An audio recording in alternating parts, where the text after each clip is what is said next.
Eto po mga kapuso para sa mga pet lover dyan. Naku, tiyak maaaliw kayo sa balitang ito.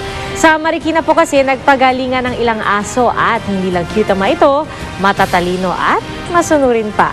Nakatutok si Jam Sisante.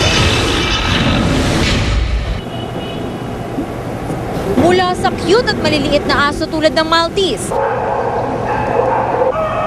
hanggang sa malalaking aso gaya ng Belgian Malinois, nagpakitang gila sa Obedience Trial Dog Show ng Canine Trainers Council of the Philippines Incorporated.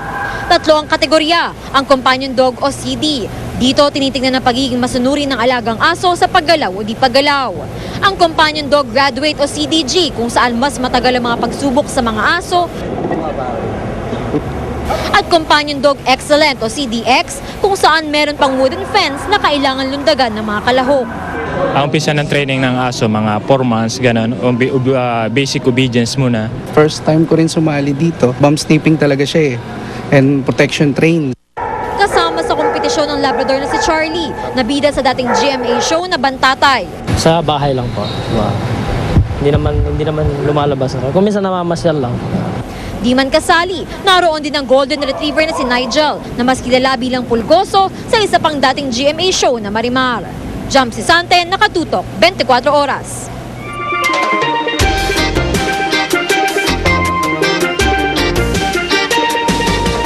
Isang bagong food bazaar sa Pasig ang bagong tambayan ng mga nagtatrabaho sa graveyard shift. At bahagi po ng kikitain doon, idodonate sa GMA Kapuso Foundation.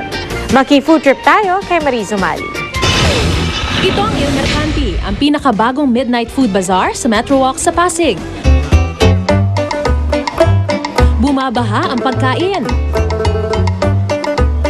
May 80 food stalls. Tampok ang mga piling-piling putahing ipinagmamalaki raw ng bawat lalawigan sa Pilipinas tulad ng original lechon Cebu at bagnet ng Ilocos. We're very proud of what we have kasi dito naka-highlight at naka-feature yung iba't ibang specialties ng Filipino delicacies. Present din ang mga sosyal na putahing akala mo'y sa fine dining hotels lang matatagpuan. May pagka-gourmet ang ino-offer namin pero affordable. Hanggang sa dessert, napakarami ng pagpipilian. Yung highlight natin, yung parang tinutorch natin on the spot. Ayan. So, sarap.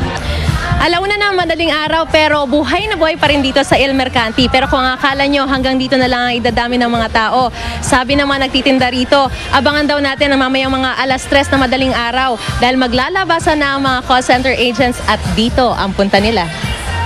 Meron din dito international cuisines. May Italian pasta and pizza.